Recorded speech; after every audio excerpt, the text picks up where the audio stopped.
retrouve pour le temps de l'invité. Bonjour Julien. Bonjour. Merci beaucoup d'avoir accepté notre invitation pour parler de la désinformation aujourd'hui dans un contexte de crise qu'on expliquera juste après le test micro d'Augustin. Est-ce que dans le chat, vous pouvez nous dire, est-ce que Max en régie, tu peux me dire si le micro grésille encore? C'est compliqué? Ok, bon, on va se partager le micro ici. Désolé. D'office la débrouille. Comme quoi finalement un micro sur la table parfois. Ah mais ça on aimerait bien. Ah. Ça va? Vas-y, lance. Super. Alors Julien Giry, vous êtes chercheur au laboratoire PRIM, on expliquera un peu en quoi ça consiste juste après. Et si on a eu envie de vous inviter, c'est parce que l'actualité nous a montré l'importance de connaître le processus lié à la désinformation et à la mésinformation. On pense à ce qui s'est passé récemment, notamment cette semaine avec l'attentat qui a eu lieu à Bruxelles, et les tweets, par exemple, qui ont localisé à tort le terroriste à plusieurs endroits dans la capitale. On pense aussi, évidemment, au conflit israélo-palestinien et aux informations de propagande qui en découlent. Par exemple, on a pu voir des images qui semblaient provenir du conflit, mais qui en réalité provenaient de jeux vidéo. Il y a aussi d'autres vidéos, on ne savait pas trop si elles étaient réelles ou pas, si elles provenaient vraiment du conflit. Et on pense aussi un peu plus loin, mais toujours dans l'actualité, à la guerre en Ukraine, pour les mêmes raisons. Plus globalement, on pense qu'il est important de comprendre les raisons derrière tout ça, l'aspect politique des fake news, la perte globale de la confiance en la parole médiatique et aux médias plus traditionnels, on va dire. Et donc on a pensé à vous pour aborder ces thèmes. Cela dit, pour commencer, et il faut poser les bases. Donc avant d'aller plus loin, est-ce qu'on pourrait en savoir plus sur votre travail au sein du PRIM en tant que chercheur et comment vous travaillez avec la désinformation autour de ça? Alors peut-être plus généralement, je vais peut-être un peu me présenter. Ça Bien sûr. Non, évidemment. De revenir un peu sur mon parcours. Alors moi, vous l'avez dit, je suis Julien Giry, je suis docteur en sciences politiques, je travaille sur les questions de conspirationnisme, désinformation, en particulier en lien avec l'extrême droite depuis 2008-2009. Donc vous voyez, ça fait pas, c'est pas. Pardon, j'ai oublié de dire, mais le laboratoire dans lequel vous travaillez le PRIM, c'est à Tours. Voilà. C'est à l'université de Tours. Et je suis arrivé à l'université de Tours après divers parcours, une thèse à Rennes, un travail au CNRS à Aix-Marseille, et puis ensuite en 2020 à l'université de Tours où je suis dans le département d'information et de communication, et où je travaille plus spécifiquement sur la question de la désinformation en lien avec les pratiques des usagers, donc des publics ordinaires, vous, moi, votre frère, votre cousin, votre enfant, etc. Et la manière dont ils s'informent, la manière dont ils vérifient les informations. C'est ça surtout qu'on a mené une grande enquête auprès des Français avec mes collègues de l'université de Tours. Donc vraiment très axé sur la désinformation, la place qu'elle prend dans l'actualité, dans les pratiques et les consommations médiatiques des individus. Et ce qu'on se rend compte, pour vous tisser rapidement le grand résultat, c'est que la désinformation concerne finalement une frange très faible ou très petite des publics. L'immense majorité des publics, quel que soit leur âge, quel que soit leur niveau d'éducation, quel que soit leur niveau de revenus, leur profession, s'informent de façon tout à fait basique. Alors, pour le coup, ça va des médias français, puisque l'étude a été faite en France. Donc, c'est un peu la radio dans la voiture le matin, les grandes stations, France Info, France Inter, RTL, France, je précise, Europe 1, etc. Donc, un petit peu la radio dans la voiture. Le journal de 20 h est extrêmement dominant. La grande presse traditionnelle via le web, et les recherches se font essentiellement sur Google, donc des pratiques tout à fait light et tout à fait ordinaires d'information. Alors nous, ce qui nous a intéressé dans un second temps, je suis peut-être un peu long, si je suis trop long, vous me dites. C'est intéressant. Ce qu'on nous a intéressé, nous, c'est finalement cette frange qui nous disait, enfin, ce qui nous a surtout intéressé, c'est pourquoi les gens s'informaient comme ça, c'est les justifications qu'ils donnaient à leurs pratiques informationnelles. Et on s'est rendu compte que la plupart des gens, l'immense majorité des gens qui avaient ces pratiques médiatiques somme toute ordinaires et sans doute assez banales, n'avaient quasiment aucune réflexion sur le pourquoi ils faisaient ce qu'ils faisaient au moment où ils le font. L'idée, c'est de dire, je lis Le Monde parce qu'on m'a toujours dit que Le Monde c'était bien. J'écoute France Inter parce que France Inter c'est bien. J'écoute le journal de France 2 puisque le journal télévisé reste aussi le 20 h en France, ça reste une espèce de grande messe au sens premier du terme qui réunit toujours énormément de Français. Alors, TF1 ou France 2, peu importe. Mais ça reste comme ça des marqueurs identifiants pour lesquels on se réfère pour des logiques tout à fait autoritatives. Ça fait autorité, c'est comme ça. Et ce qui nous a nous intéressé, c'est qu'on s'est rendu compte que finalement, les individus qui avaient les pratiques informationnelles les plus déviantes, alors quand je dis déviant ici, c'est pas un jugement de valeur, c'est au sens qu'elles se démarquent de la norme. C'est comme le sociologue Howard Baker pour le dire rapidement. Ces pratiques déviantes, eh bien les individus qui avaient ces pratiques informationnelles déviantes avaient une beaucoup plus grande réflexivité sur ce qu'ils faisaient. Ils savaient pourquoi ils avaient des supports, disons, alternatifs, et le plus souvent d'extrême droite, dans le cas qui nous a intéressés, parce qu'ils avaient envie de trouver autre chose, parce qu'ils estimaient qu'ils avaient une information auquel ils n'avaient pas accès ailleurs, parce qu'ils s'estimaient mieux informés, mieux réinformés, pour utiliser un mot très à la mode, ce qui ne voulait pas dire pour autant qu'ils ne suivaient pas du tout les médias qu'on pourrait appeler mainstream, bien au contraire. Juste avant de continuer dans l'actualité pour employer le bon vocabulaire, est-ce qu'on pourrait un peu parler des différences de mots qui existent, désinformation, mésinformation? Fake news, un fox, un tox. Alors en fait, c'est vrai, vous avez raison, c'est un vrai problème de qualification. Parce qu'on a l'impression qu'on peut interchanger tous ces termes, tous ces mots, etc. en disant « mais ça a toujours existé, puis il y a les fake news, il y a les infox, l'infodémie, que sais-je encore ». Le problème, c'est qu'il faut quand même, je pense, enfin moi j'avais consacré un papier à ça il y a quelques années maintenant, sur la manière dont il faut, je pense, essayer de comprendre ces concepts différents pour pouvoir les rendre opératoires et pas dire à peu près n'importe quoi. Si on prend le terme historique de désinformation, la désinformation, au sens historique du terme, il y a plein de sources là-dessus, hein, donc je ne vais pas vous embêter avec toutes les références, mais l'information, elle vient traditionnellement des médias dominant eux-mêmes et des pouvoirs publics eux-mêmes. La désinformation, c'est celle qui emprunte les mêmes canaux que l'information pour quelque chose de circonstancié. Ça va être par exemple une campagne qu'on peut voir aujourd'hui menée par très clairement le ministère des Affaires étrangères israélien, qui vous avez peut-être vu ça, qui inonde dans les pré-sites de YouTube ou de jeux type Candy Crush, où on voit des publicités qui nous expliquent que le gouvernement israélien est attaqué, que les terroristes du Hamas sont pires que ceux de l'État islamique, que ce sont des nazis, etc. Donc on voit vraiment, là on est vraiment dans une campagne de désinformation au sens premier du terme, où un État va utiliser les canaux traditionnels, les médias traditionnels, pour pousser un message. Donc c'est envoyé intentionnellement cette information. Absolument, il y a une intention de déstabiliser, mais du point de vue du dominant. Et de ce point de vue-là, la différence avec les fake news contemporaines, c'est qu'elles sont plutôt le fait des acteurs dominés dans l'espace social, ceux qui ne sont pas au sein du pouvoir, et qui, eux, sont l'objet de contre-mesures, de contre-discours des pouvoirs publics. Donc vous voyez, en fait, on a une sorte de renversement de perspective entre la désinformation historique et celle top-down, des médias mainstream, des pouvoirs publics, et ces nouvelles fake news contemporaines, qui sont plus celles d'acteurs extérieurs au champ du pouvoir. Et est-ce que quand ces personnes envoient de la désinformation en tant que dominants, ils ont conscience que ce qu'ils envoient, c'est pas forcément la vérité comme information Dans le cas de la désinformation, oui. On est en quelque chose de volontairement fait, conçu pour façonner l'opinion publique à un moment donné. Et à ce point de vue-là, la désinformation n'est pas la propagande non plus. J'ai demandé quelle différence vous faites structurellement entre du coup ce truc de désinformation qui passe aussi par les canaux officiels avec le concept de propagande. Le concept de propagande a une dimension beaucoup plus englobante, beaucoup plus systémique, qui participe de la production et de la reproduction d'une idéologie concrète qui s'intéresse, en tout cas qui vise tous les pans de la société, de la sphère privée à la sphère publique, avec un discours qui devient quasiment une sorte de système de pensée globale, avec un vocabulaire lui-même répété, des sondages artefactuels, tout un tas d'éléments qui vont être répétés jusqu'à satiété, jusqu'à saturation de l'espace public, avec une volonté de refaçonner un homme nouveau. La désinformation est beaucoup plus circonstancielle. De ce point de vue-là, conjoncturelle, et de ce point de vue-là, elle peut être maniée par n'importe quel type d'État. Quand même, la propagande n'est pas limitée, on le sait, aux États autoritaires ou totalitaires.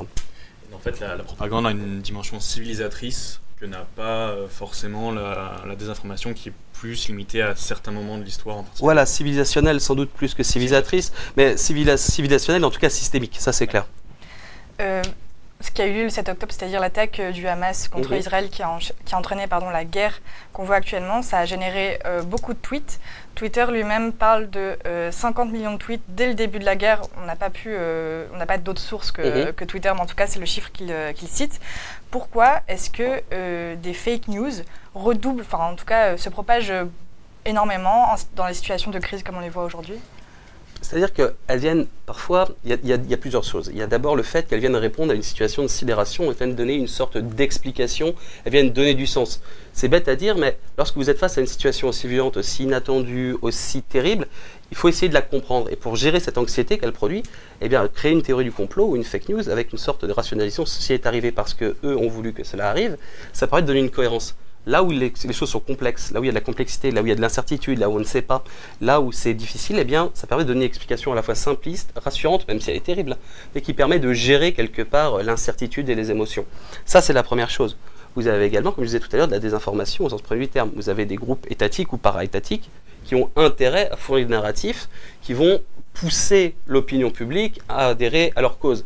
qu'elle soit bonne ou mauvaise, hein, le problème n'est même pas ici, je préjuge pas de qui a tort ou qui a raison, mais chacun va pousser pour essayer de tordre l'opinion publique dans son sens. Ma foi, c'est normal, ça fait partie de la guerre depuis toujours. Donc ça, c'est les premières choses. Et vous avez une troisième type de poussée qui peut se faire, qui peut être soit totalement opportuniste. C'est ce qu'on avait vu par exemple au moment de l'élection de Trump en 2016. On a des acteurs sociaux tout à fait cyniques qui expliquent que, je pense que Richard Horner, pour ne pas le nommer, que les électeurs de Trump sont des abrutis, c'est ses propres mots. Ils croient tout ce qu'on leur dit, et ben moi ça me rapporte des sous par des clics, par des choses comme ça. Donc il y a ce type d'entrepreneurs qui peuvent exister. Et vous avez aussi des individus qui sont eux-mêmes tenants d'une idéologie, d'une thèse particulière, qui vont essayer de faire avancer leur propre cause au moyen de désinformation, au moyen de fake news. Ils savent pertinemment qu'elles sont fausses, mais peu importe. Alors il y a un acteur dont on n'a pas encore parlé, je trouve, pour l'instant, au-delà du créateur de l'information et du receveur d'information, c'est les personnes qui hostent quelque part ces plateformes. Faut que je sois plus près. Plus près. C'est les plateformes c'est les tenanciers de ces plateformes et qui laissent aller ce genre de contenu. Est-ce que vous pensez, pardon. Ok, est-ce que vous pensez que Elon Musk, Mark Zuckerberg, pour ne pas les citer, ont une responsabilité vis-à-vis de ces contenus? La difficulté, elle est complètement de la manière dont ils s'imaginent ces plateformes-là. Il ne faut jamais oublier que ce sont des plateformes qui sont d'extraction américaine. Et ces plateformes se pensent d'abord, d'une part, comme les héritières, ou en tout cas inscrites dans la liberté d'expression totale, le fameux free speech américain garanti par la Constitution. Et deuxièmement, c'est la manière dont elles se considèrent d'un point de vue, j'allais dire, presque technique. Elles se considèrent comme une offre de service et pas comme un service en lui-même. Elles offrent à des utilisateurs, à des usagers, la possibilité de créer un service, et donc ils estiment qu'ils n'ont pas de responsabilité éditoriale, qu'ils n'ont pas de responsabilité dans les contenus, qu'ils n'ont pas de responsabilité finalement dans ce qui peut être dit ou non dit sur ces types de plateformes. Ça, c'était la position originelle, une position tout à fait libertarienne au sens américain du terme, hein, où on peut dire tout ce qu'on veut, il n'y a pas de régulation, on raconte ce qu'on veut. Alors, depuis 2018, depuis 2020, plutôt avec la crise Covid, on se rend compte quand même qu'il y a une évolution, il y a une prise de conscience des plateformes, quoi qu'on le dise, de volonté de quand même de faire attention, de se considérer davantage comme des éditeurs de services et de quelque part assumer une certaine responsabilité éditoriale. Alors cette responsabilité éditoriale elle reste tout à fait limitée, hein, soyons clairs aujourd'hui, et en tout particulier sur X, hein, puisque là on voit que de toute façon la modération est tout à fait inexistante, d'abord parce qu'ils n'en ont plus les capacités. Ils ont licencié quasiment 80% des modérateurs, parce que ce n'est pas la volonté de Musk. Cette volonté était même manifestée de façon tout à fait claire par le retrait en 2022, là, il y a quelques mois, là, en 2023 plutôt, du Code de bonnes pratiques de lutte contre la désinformation, donc qui était un engagement volontaire à mettre en place des bonnes pratiques au sein de l'Union européenne, etc. Donc Twitter a fait le chemin arrière, ils se sont désengagés de quelque chose qu'ils avaient signé. Donc on voit qu'il y a vraiment oui, voilà, il n'y a pas de volonté réelle de cette plateforme-là, au moins de limiter. On pourrait parler d'autres plateformes, si vous voulez, par exemple Twitch, puisqu'on est sur Twitch, explique qu'ils ne font pas faire de modération des vidéos, des contenus vidéo, parce qu'ils estiment que c'est que du live. Alors nous, on est vraiment en live, on pourrait le prouver en montant un journal, en faisant quelque chose, mais il existe plein de faux lives sur Twitch qui eux-mêmes pourraient faire l'objet de modération, mais Twitch s'y refuse. Twitch refuse de mettre de l'argent, refuse de s'engager, il l'écrit vraiment dans les rapports qui renvoient à une commission européenne. De la même manière, Twitter, pour d'autres types de contenus, pour le coup, là je pense au contenu pornographique, estime que comme c'est un site de microblogging, ils n'ont pas du tout à faire de modération des contenus pornographiques, alors qu'il y en a des millions et des millions qui circulent sur sa plateforme. Et en parlant de modération, est-ce que l'arrivée de Elon Musk à la tête de X, ex-Twitter, ça a changé quelque chose donc, dans le flot de fake news qu'on peut retrouver sur la plateforme ? Alors l'arrivée de Musk, effectivement, ça a changé beaucoup de choses puisqu'on a vu un retour en force des comptes bannis. Alors on pourrait parler d'Andrew Tate, hein, qui est un des plus célèbres que vous connaissez sans doute, tristement. Oui, on l'a déjà traité. Ah vous avez traité, bon bah alors pas besoin de développer ce triste cire, qui est en prison d'ailleurs je crois en Roumanie. Aux dernières nouvelles, je pense. Oui, je pense aussi. Donc voilà, donc on a eu tout un tas de retours d'individus issus notamment de la droite la plus extrême aux États-Unis, de la droite la plus radicale, qui sont revenus en force et qui ont. Il manque que Donald Trump, mais comme il y a un contrat avec Parler pour l'instant, peut-être à la fin du contrat, on verra. Mais voilà, ça a permis effectivement, il y a eu un pic, un retour, combiné à ce qu'on disait tout de suite, le départ ou le licenciement, parfois le rappel de certains modérateurs, etc. Donc oui, de fait, la plateforme est un peu en roue libre et même a du mal à fonctionner avec beaucoup d'attaques qui sont faites dessus. Et on a vu encore pas plus tard que ce matin, Musk dire que finalement, peut-être on allait sortir de l'Union européenne, peut-être on allait supprimer le service X en Europe, ce qui est quand même un truc de fou parce que c'est quand même une situation de quasi monopole. Alors il existe évidemment d'autres plateformes de microblogging dont on peut parler et qui sont elles-mêmes aussi très problématiques. Pour ajouter juste une information, il faut savoir que l'UE a ouvert une enquête contre Meta, TikTok et X dans le cadre de la guerre entre Israël et le Hamas, en demandant aux plateformes de s'expliquer sur leur modération des contenus et de la propagation des fake news, notamment sur leur plateforme. Absolument, il a même été, je peux rajouter, Oui, demandé aux régulateurs nationaux, donc que ce soit l'ARCOM en France, le CSA ici, de participer à des opérations de monitoring pour pouvoir, entre guillemets, j'allais dire, gonfler le dossier. Oui, une fois qu'on a parlé de Musk, moi je pense qu'il y a quelque chose à dire, c'est comment en tant qu'utilisateur, entre guillemets, lambda de la plateforme, on peut lutter face à quelque chose qui a l'air aussi tentaculaire, aussi grand dans l'évolution du flux d'informations. Comment on s'informe bien, quoi. Exactement. Alors, sur Twitter ? Sur Twitter, allons-y. Alors, s'informer sur Twitter, c'est déjà un parti pris qui est quand même assez audacieux. Je pense qu'il y a quand même des plateformes d'information un peu plus utiles que Twitter, parce que le format même, l'éthos même de Twitter n'est sans doute pas le plus à même ou le plus propice à l'information. Après, il ne faut pas oublier quelque chose, c'est que les contenus désinformationnels qui circulent sur le web dans leur ensemble et sur les plateformes en particulier, restent une infime minorité de l'ensemble des contenus. Ça, c'est quand même quelque chose qu'il faut dire avec force. Ils circulent vite. Ils circulent plus vite, ils sont le fait de minorités agissantes, et parfois il faut donner l'impression qu'ils sont beaucoup plus volumineux que ce qu'ils ne le sont vraiment. Il faut toujours garder aussi cette notion de proportion. Ça, et comment ça se fait qu'on a l'impression qu'ils sont beaucoup plus présents qu'ils ne le sont en vérité?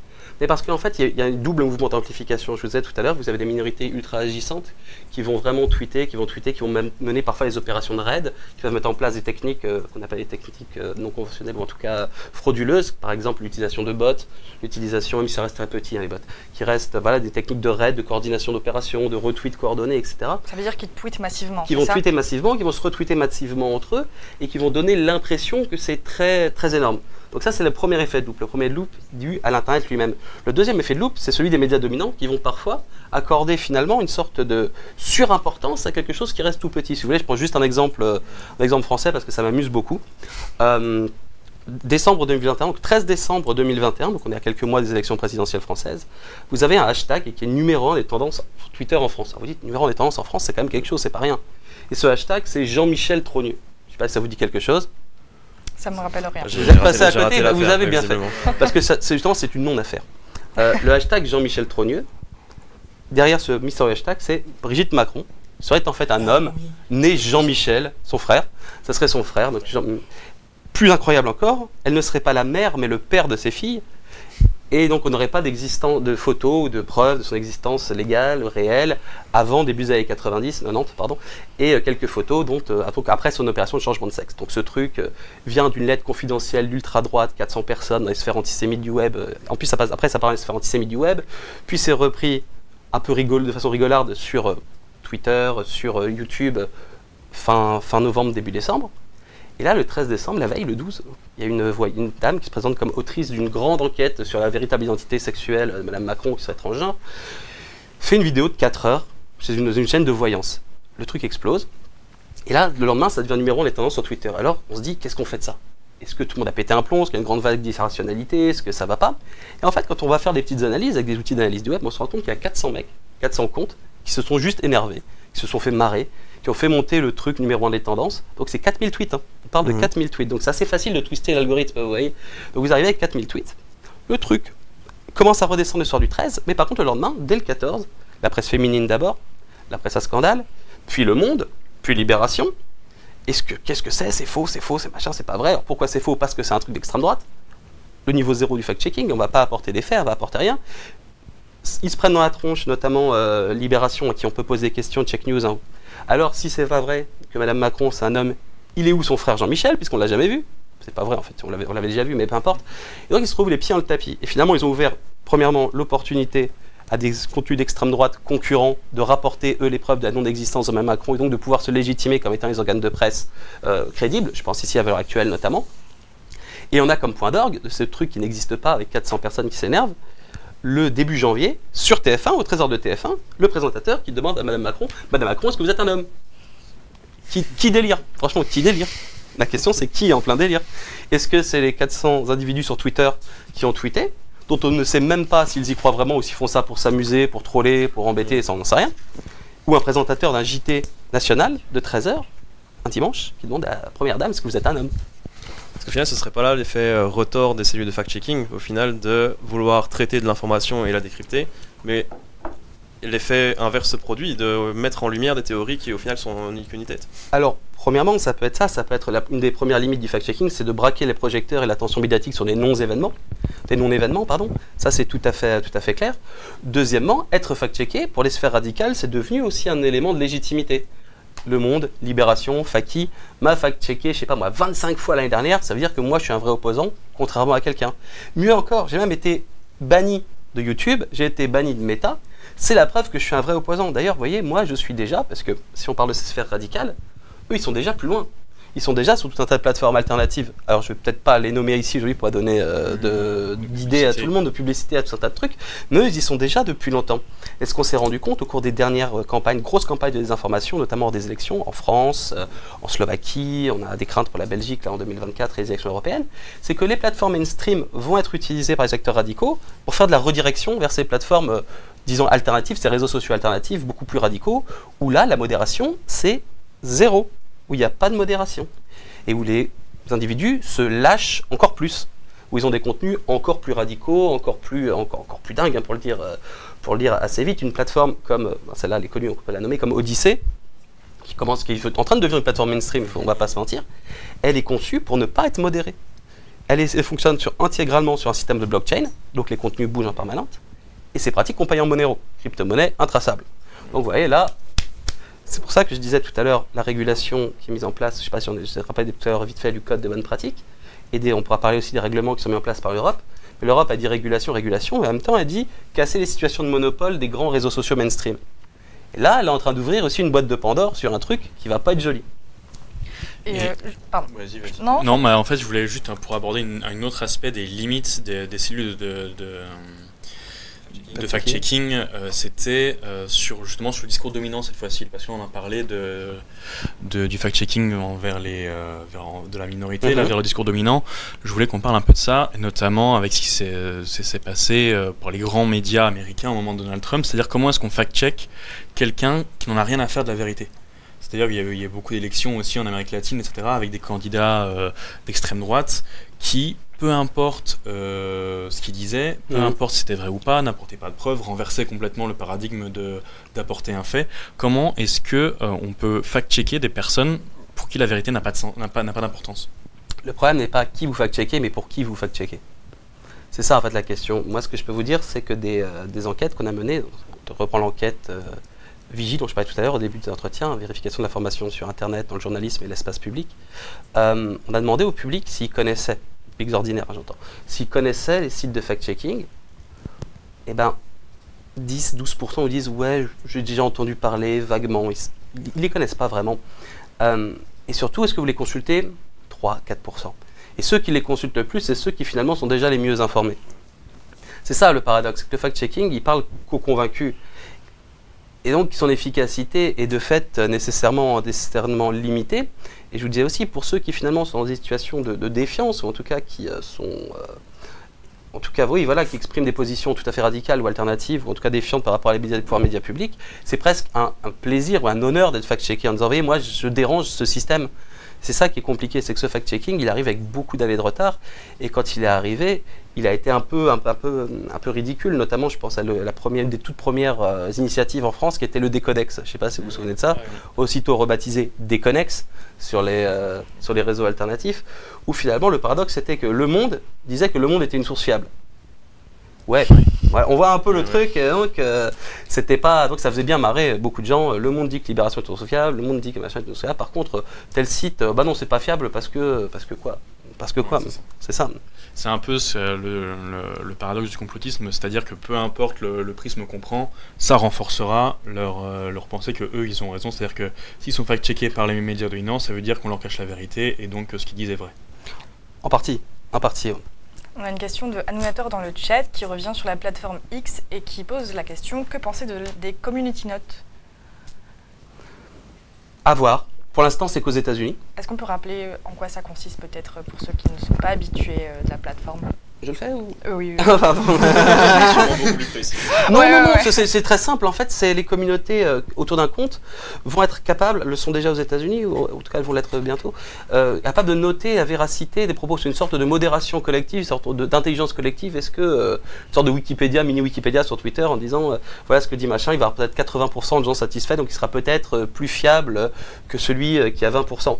Le problème, c'est comment on va être structuré ces communautés. Ça interroge aussi, notamment, on le voit aujourd'hui avec la pastille bleue, certification, qui est certifié, souvent les comptes les plus un peu borderline, on va dire.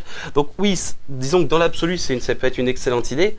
Après, encore une fois, ça dépend des usages. Et c'est ça qui est très important. Enfin, moi, quand je suis sociologue, je suis politologue, la question, c'est celle des usages. C'est qu'il y a les idées qui sont faites, les choses qui sont créées, qui sont inventées. Après, ça va dépendre de comment les individus, comment les usagers vont se réapproprier ce qu'ils vont en faire. Et pour l'instant, on n'a pas assez de recul pour en dire davantage. Est-ce que le risque, justement, c'est pas que des communautés qui voudraient décrédibiliser quelqu'un utilisent ces community notes en disant mais ce qu'elle dit, c'est pas la vérité, c'est pas vrai, alors que ça l'est? Avec des raids, justement, Oui. dont on parlait tout à Tout à fait, c'est une des possibilités, c'est quand je parlais d'usage, c'est tout à fait ça. Ça peut être aussi utilisé par des formes de cyberharcèlement dévoyé, ça peut être tout à fait ce genre de choses. Pour l'instant, moi je peux pas en préjuger, ça fait partie des possibilités, on verra. Et vous avez abordé vite fait, enfin rapidement, pardon, les pastilles bleues sur Twitter, nouvellement X. Oui. Avant, c'était un gage de véracité, un gage de, on pouvait faire confiance au compte qui était Crédibilité, certifié, en tout de cas. crédibilité, voilà. Aujourd'hui, quels sont les facteurs qui permettent de faire confiance à un compte, dans le sens où maintenant les pastilles sont peut-être un peu galvaudées par rapport à avant? Après, les pastilles bleues, c'était surtout une certification d'un utilisateur officiel. Jean-Marie Le Pen, par exemple, a une Et pastille des bleue. certifiés. Donc, c'est pas forcément un gage de crédibilité, de fiabilité, ou en tout cas... mais c'était, vous avez raison, identifié en tout cas comme tel par une partie des publics, parce que je me souviens que lorsqu'on faisait cette étude encore, on demandait parfois à nos enquêtés de se prononcer, dans le cas d'un entretien, directement sur des contenus qu'ils voyaient, et quels étaient pour eux les éléments de crédibilité. Alors, est-ce que vous leur demandez déjà ce que vous avez déjà entendu parler de cette nouvelle, etc. S'ils n'avaient pas entendu parler, c'était encore mieux pour nous, parce qu'ils étaient obligés de se prononcer dans l'immédiateté. On avait plusieurs types de contenus, certains étaient contextualisés, d'autres non. Par exemple, on avait un article du Parisien qui disait que Xavier Dupont de Ligonnès avait été arrêté en Écosse. Alors les gens, ils nous disaient « Ah oui, c'est vrai, ça je me souviens », et la plupart disaient « Oui, c'est vrai, c'était faux, ils se sont trompés », ils trouvaient tout un tas de justifications, finalement assez sympathiques pour les médias, contrairement à ce qu'on peut penser. C'est de haine des médias, ils se disaient « Non, mais ça arrive, c'est pas de leur faute », et tout, c'était vraiment assez plutôt sympa. On leur montrait également une photo totalement décontextualisée du président Macron aux Antilles, tenant deux sympathiques jeunes hommes par la taille et les hanches. Ils disaient tous « Non, ça c'est faux, c'est forcément faux, c'est pas possible, pas un président », et tout, donc c'était ça. Et on leur donnait un tweet de Jean-Marie Le Pen, avec la pastille bleue, et le tweet disait, dans cette période morose, c'était en 2020, en pleine Covid, en cette période morose, félicitations à l'équipe de France, et notamment Benzema et Mbappé pour la victoire en Ligue des Nations. On demandait aux gens, est-ce que vous pensez que c'est un vrai tweet? Ah, je sais, embêté ça, vous connaissez un peu Twitter avec la pastille bleue, disait. Ouais, mais quand même, une pastille bleue, on peut se faire semblant. Mais pourquoi Le Pen, il féliciterait Mbappé et Benzema? Enfin, c'était un peu... Et bon, je vous le dis, c'était un vrai tweet. Il avait vraiment tweeté, c'était un vrai tweet authentique et tout, il n'y a pas de doute. Mais on voit quand même que les éléments d'appréciation de la crédibilité, la pastille bleue, elle n'était pas forcément non plus toujours considérée comme telle, mais en tout cas, elle pouvait l'être chez certains acteurs.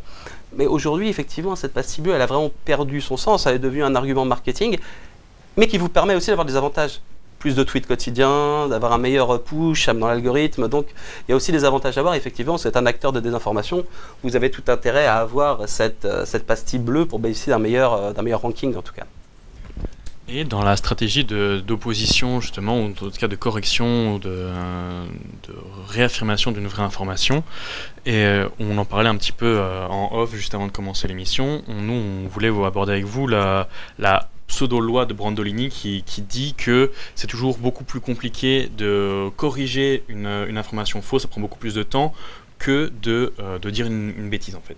Et vous nous disiez que c'était pas vraiment l'enjeu de l'étude des informations. C'est-à-dire que si vous voulez engager une discussion sur le fond, si moi je vous dis on va déplacer la question sur ce qui pourrait être simplement une croyance ou une conviction qui n'a rien à voir avec le complotisme. Si je vous dis que, allez, moi je suis convaincu de l'existence d'entités, disons Dieu, pour la faire simple. Si vous rentrez sur le fond avec moi là-dessus, moi je vous dis je suis convaincu. Vous allez me dire, mais non, je vais te prouver qu'il n'existe pas. Prouver l'existence de quelque chose qui n'existe pas, c'est compliqué. Donc vous allez avoir du mal. Et de fait, si je vous dis, par exemple, moi je suis convaincu qu'il y avait des explosifs dans les tours du 11 septembre, je suis convaincu, je l'ai vu, j'ai vu la tour, j'ai vu les explosions. C'est-à-dire, mais non, regarde, il y a des trucs, il y a de la physique, il y a de la mécanique, il y a tout un tas de lois qu'il faut maîtriser, tout un tas aussi de vérifications horaires, etc. Donc effectivement, ça va vous prendre un temps fou. Si vous commencez à rentrer là-dedans, vous êtes pris effectivement dans une sorte d'asymétrie. Parce qu'on ne peut pas être spécialiste de tout domaine, parce qu'on ne peut pas être spécialiste de tous les champs, parce qu'il faut du temps pour démonter une affirmation. Oui, de ce point de vue-là, à mon avis, c'est pas le bon angle d'attaque. Sinon, vous êtes encore jusqu'à bien après vous. Selon vous, est-ce que les médias qu'on cite traditionnels peuvent avoir une sorte de responsabilité dans le fait qu'on croit de moins en moins en eux, selon certains sondages? Alors déjà, on va interroger les sondages. C'est déjà un problème en soi. La technique sondagère est déjà extrêmement problématique en toi. Je vais pas développer ça. Mais peut-être un peu quand même. Il y a deux choses. C'est-à-dire qu'on dit souvent que la désinformation, telle qu'on la connaît aujourd'hui, les fake news et les théories du complot, sont apparus avec Internet. Il faut déjà questionner ce point de vue-là. D'un point de vue dans une profondeur historique longue, je vais le faire très rapidement ici parce que je pourrais remonter au XIIe siècle où on trouve déjà des théorisations complètes du complotisme moderne dans des ouvrages d'élite, par des nécessités, des ouvrages écrits par des élites, pour les élites. Je parle du mythe templier, je parle par exemple aussi plus tard du mythe jésuite, on a des lettres anonymes de gens qui vont dénoncer les jésuites, donc déjà des lettrés au XVIIe siècle, donc pas tout le monde. Pas tout le monde. On a les descriptions du jésuite dans les manuels de physionomie sociale, discipline scientifique de l'époque, où on apprend à reconnaître le jésuite infiltré dans la société par ses traits, son nez, sa bouche, ses yeux. Donc vraiment des choses tout à fait élitaires. Et si on regarde, par exemple, je parle plutôt en France, parce qu'aux États-Unis ça serait encore différent, mais si on se parle du cas de la France, finalement, on a un continuum conspirationniste extrêmement large, extrêmement massif, extrêmement partagé, extrêmement populaire, mais au sens où partagé par le plus grand nombre, des élites jusqu'au petit peuple, sur des stéréotypes, sur ce que Maurras s'appelait l'anti-France, c'est-à-dire les 4 États confédérés, les juifs, les francs-maçons, les protestants et les métèques. Et le point d'orgue de ça, c'est la transformation, dès le mois d'août de 1940, en politique publique. Le conspirationnisme devient les politiques publiques, là, le statut des francs-maçons d'abord, les francs-maçons avant les juifs, puis ensuite les juifs au mois d'octobre, novembre de 1940. Et là, il y a une sorte de climax comme ça, où après la guerre, on ne peut plus dire que c'est juste des idées. C'est plus juste, je pense que les juifs dominent le monde, je pense que les juifs aiment l'argent, sont ceci, sont cela, bref, tout ça, vous connaissez. Et il y a une sorte d'anomalie historique d'une 50aine d'années, où finalement tous ces discours ne vont pas cesser d'exister, mais ils vont être beaucoup moins dissibles, ils vont beaucoup être moins acceptables dans l'opinion publique. Ils vont exister dans des bouquins, dans des trucs, dans des librairies, des trucs qu'on se passe sous le manteau, des trucs un peu crapoteux, un peu des petits milieux, enfin bref. Et effectivement, après 2001, après le 11 septembre, il va y avoir, et surtout après 2006, après les enquêtes, il va y avoir un retour de ce conspirationnisme beaucoup plus visible. Alors, sur Internet, oui, mais si on fait un petit step back, on se rend compte que les grandes figures du complotisme actuel, ils viennent tous de la télévision des années 2000. Alain Soral, Dieudonné, Thierry Messant, Éric Zemmour aujourd'hui. Tout ça sont des figures médiatiques, Marc-Edouard Nab. Et on considérait ça un petit peu, de dire des trucs complotistes à la télé et tout, comme une sorte de déviance mondaine. Bon, c'était rigolo, quoi. C'était les gens un peu bizarres, un peu machin.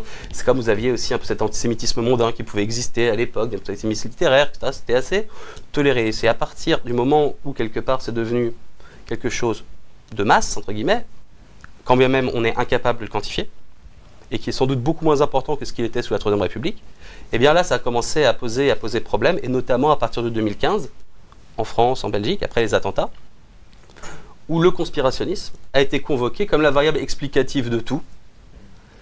Tous ceux qui critiquaient, tous ceux qui étaient contre Charlie, tous ceux qui critiquaient ou qui posaient des questions, etc., étaient complotistes, avec comme point d'orgue la ministre Najat Vallaud-Belkacem en France à l'époque, qui dit « Un jeune sur 5 croit aux théories du complot ».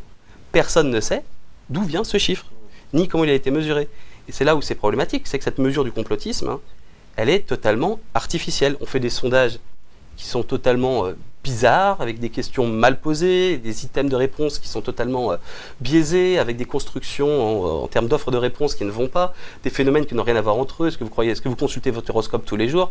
Est-ce que vous pensez que les extraterrestres envahissent la Terre? Enfin, des choses qui n'ont pas grand-chose à voir. Et on retrouve ça avec des aberrations comme 78% des Français sont complotistes en 2018. Enfin, là, on est vraiment dans le grand n'importe quoi. Je trouve ça très intéressant d'avoir regardé le complotisme sous un aspect historique. Je propose qu'on marche un peu en miroir et qu'on regarde un peu vers l'avenir. Comment est-ce que vous appréhendez l'évolution de certaines technologies comme l'intelligence artificielle par exemple dans l'analyse de l'information ou le flux de l'information? Alors la première chose à dire, c'est que depuis 2 ans, maintenant 1 an et demi, 2 ans, tout le monde fantasme sur l'intelligence artificielle. Il y a de tout, on raconte tout et n'importe quoi. L'intelligence artificielle, c'est pas nouveau. Les techniques, par exemple comme ChatGPT, la technique elle-même existe depuis les années 50. C'est pas quelque chose de nouveau, on a déjà ces trucs-là. Et si j'étais Qu'est-ce qui existait exactement dans les années 50 par rapport à... Ce qui existait dans les années 50, c'est la traduction naturelle du langage. Vous parlez à votre machine et elle va écrire, va vous inventer quelque chose. Ça existait déjà. C'est pas, évidemment, c'était pas aussi grand public que maintenant, mais c'est une technologie qui est assez ancienne finalement, qui n'est pas si évoluée que ça. Ce qui est évolué, c'est son perfectionnement, c'est sa capacité aujourd'hui à être vraiment accessible à tout le monde, vraiment très très facilement.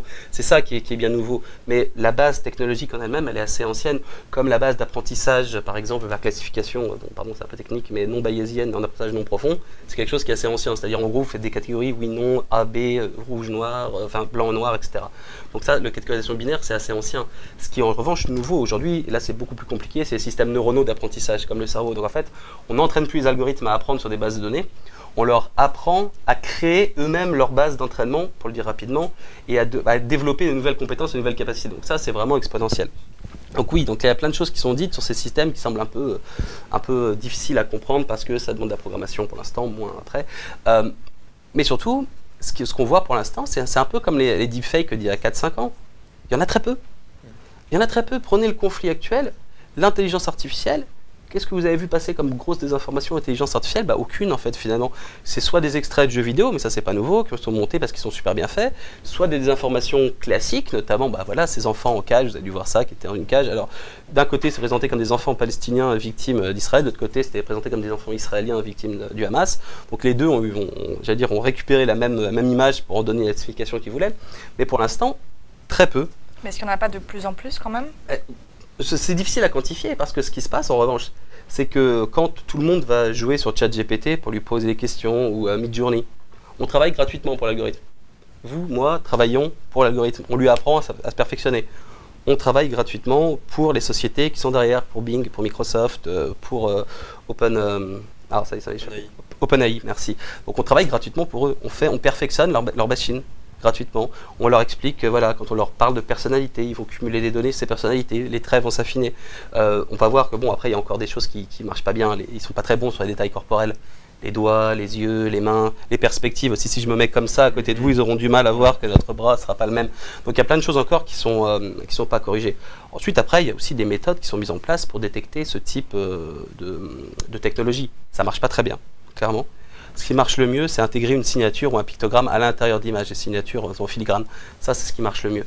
Pour le reste, vous avez des logiciels pour le texte qui essaient de repérer des structures argumentatives qui sont celles de ChatGPT, etc. Mais on va pas se mentir, ça marche pas très bien. Pour l'instant, c'est pas un gros truc. On verra si ça le devient ou pas. Mais ce qui est certain, c'est que d'un point de vue sur place, d'un point de vue simplement peut-être théorique, ça renverse quelque part le paradigme de la confiance. C'est je vois une image, je vous lis un texte, la question que je me pose, c'est est-ce qu'il n'a pas directement été généré par une intelligence artificielle derrière un humain? Et c'est un peu, peut-être pour terminer ou à vous laisser une autre question, ça a été un gros problème éthique qui s'est posé au Figaro. Le journal Le Figaro a illustré un article avec une photo générée par intelligence artificielle. Alors c'était indiqué, c'était une image par intelligence artificielle, donc il n'y avait pas de tromperie de ce point de vue-là de son lectorat, mais le fait d'aller générer une photo par intelligence artificielle pour illustrer un contenu journalistique, ça pose aussi des questions éthiques qui sont quand même, à mon avis, assez intéressantes. D'ailleurs, ils n'ont pas recommencé, ils sont excusés, etc. Est-ce que vous auriez une dernière question peut-être pour conclure? C'est peut-être une redite par rapport à ce qu'on a déjà évoqué, mais si on devait s'adresser directement à nos viewers, comment est-ce qu'on pourrait se prévaloir des fausses informations ou des informations de propagande ou quoi qu'est-ce qui vont circuler, notamment avec le conflit israélo-palestinien qui a repris de plus belle en ce moment? En fait, c'est très difficile parce que précisément une fausse information qui fonctionne, il faut qu'elle ait l'air crédible. Si c'est totalement délirant, c'est totalement inepte, ça ne marchera pas. Il faut faire attention. Ce qui est certain, c'est qu'il y a des petits, pas des tips, ce serait quand même exagéré de dire ça parce que ça n'existe pas. Se prémunir de la désinformation, on ne peut pas, entre guillemets, se vacciner, même si certains psychologues essayent de nous le dire, ça ne marche pas. On ne peut pas se vacciner contre la désinformation. Ça, c'est impossible.